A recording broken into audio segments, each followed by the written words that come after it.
17వ శతాబ్దం భారతదేశ క్రమంగా మొఘల్ పాలన కిందికి వెళ్తోంది.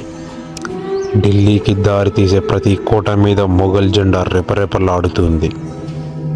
ఆత్మగౌరవం కోల్పోయిన రాజులు, పరాయి పాలన అణచివేసిన ప్రజలు. కానీ ఈ చీకటి సమయాల్లో ఒక వ్యక్తి భారతదేశానికి గర్వాన్ని తిరిగి తీసుకొచ్చాడు. ఆయన ఎవరో తెలుసా? ఛత్రపతి శివాజీ మహారాజ్. అతను కేవలం ఒక రాజు మాత్రమే కాదు, ఒక యోధుడు.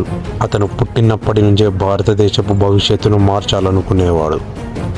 1630 ఫిబ్రవరి 19న మహారాష్ట్రలోని శివనేరి కోటలో ఒక బాలుడు జన్మించాడు. అతని తల్లి జీజాబాయి, తండ్రి షహాజీ భోస్లే. తల్లి అతనికి చిన్నప్పటి నుంచే ధర్మయుద్ధం అంటే ఏమిటో నేర్పింది. రామాయణం, మహాభారతం కథలు విని పెరిగిన శివాజీ ఒక యోధుడిగా ఎదిగాడు. తండ్రి షహాజీ భోస్లే యుద్ధ రంగంలో గడిపితే తల్లి జీజాబాయి అతనికి నాయకత్వం నేర్పింది. అందుకే శివాజీ జీవితంలో తల్లి గొప్ప స్థానం సంపాదించుకుంది. శివాజీ మహారాజ్ బాల్యంలోని శ్రీశైలం వెళ్ళాడు. అక్కడ స్వామి దర్శనం తీసుకుని తన దేశాన్ని కాపాడతానని భగవంతుడి ముందు ప్రతిజ్ఞ చేశాడు. సనాతన ధర్మాన్ని నిలబెట్టడానికి హిందూ మతం పేరు మీద కోటలు నిర్మించి హైందవ సామ్రాజ్యాన్ని ఏర్పాటు చేస్తున్న రోజులలో ఆయనకి శక్తి యొక్క అండ కావలసి వచ్చింది, అమ్మవారి అండ కావలసి వచ్చింది. అటువంటి రోజులలో శ్రీశైల క్షేత్రానికి వెళ్ళి ఆ రోజులలో మీరు శివాజీ మహారాజు యొక్క చరిత్ర జరిగితే తెలుస్తుంది. హడిలిపోయారు మంత్రులు, సేనానులు. ఇదేమిటి ఇంత ప్రౌఢమైన వయస్సులో ఇంత యుద్ధ సమయంలో అకస్మాత్తుగా వెళ్ళి ధ్యానంలో కూర్చుంటున్నాడు, అసలు బయటికి రావట్లేదని. భ్రమరాంబ అమ్మవారిని ధ్యానం చేస్తూ కూర్చున్నాడు శివాజీ మహారాజ్. కూర్చుంటే భ్రమరాంబ అమ్మవారు ప్రత్యక్షమై, నీకు నేను ఒక ఖడ్గాన్ని బహూకరిస్తున్నాను, ఇది నువ్వు పట్టుకున్నంత కాలం ఇక నీకు యుద్ధంలో ఎదురులేదు. ఈ ఖడ్గం పట్టుకుని హైందవ సామ్రాజ్యాన్ని స్థాపించమంది. భ్రమరాంబ అమ్మవారు కటాక్షించినటువంటి ఖడ్గాన్ని చేత పట్టుకునే శివాజీ హైందవ సామ్రాజ్యాన్ని స్థాపించాడు. తొలి ప్రయత్నమే విజయం. 1645లో కేవలం 15 ఏళ్ల వయసులో శివాజీ తన తొలి కోటను స్వాధీనం చేసుకున్నాడు, టోర్నా కోట. ఇది మరాఠా సామ్రాజ్యానికి తొలి గెలుపు. శివాజీ ఎదుగుతుంటే ఢిల్లీ అశాంతంగా ఉంది. ఔరంగజేబ్ ఓపెన్ వార్ ప్రకటించాడు. కానీ అతనికి తెలియదు శివాజీ ఓ సాధారణ రాజు కాదు అని. గుర్రాల మీద యుద్ధాలు కాదు, అడవుల్లో దాడులు, శత్రువుల సరఫరా మార్గాలను నాశనం చేయడం.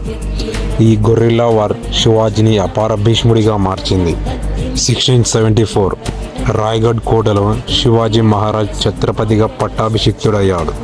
భారతదేశ చరిత్రలో మొదటి స్వాతంత్ర హిందూ సామ్రాజ్యానికి పునాది పడింది. శివాజీని చూడడానికి వేలాది మంది ప్రజలు తరలి వచ్చారు. ఛత్రపతి అంటే ఏంటమ్మా?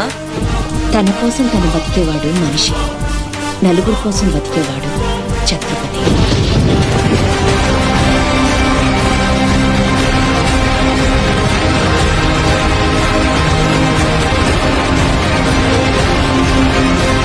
సంభాజీ మహారాజ్ శివాజీ కుమారుడు, మరాఠా రాజ్యానికి అసలైన వారసుడు. చిన్న వయసులోనే 125 భాషలు నేర్చుకున్నాడు. యుద్ధులు, పోర్చుగీస్, ఆఫ్ఘాన్ దుర్భిక్షులు ఎవరు వచ్చినా సంభాజీ నిలబడ్డాడు. ప్రతి యుద్ధం, ప్రతి దాడి అతను తన దేశాన్ని రక్షించేందుకు ముందుకు వెళ్ళాడు. కానీ ఈ యోధుడికి వ్యతిరేకంగా ఒక కుట్ర సిద్ధమవుతోంది.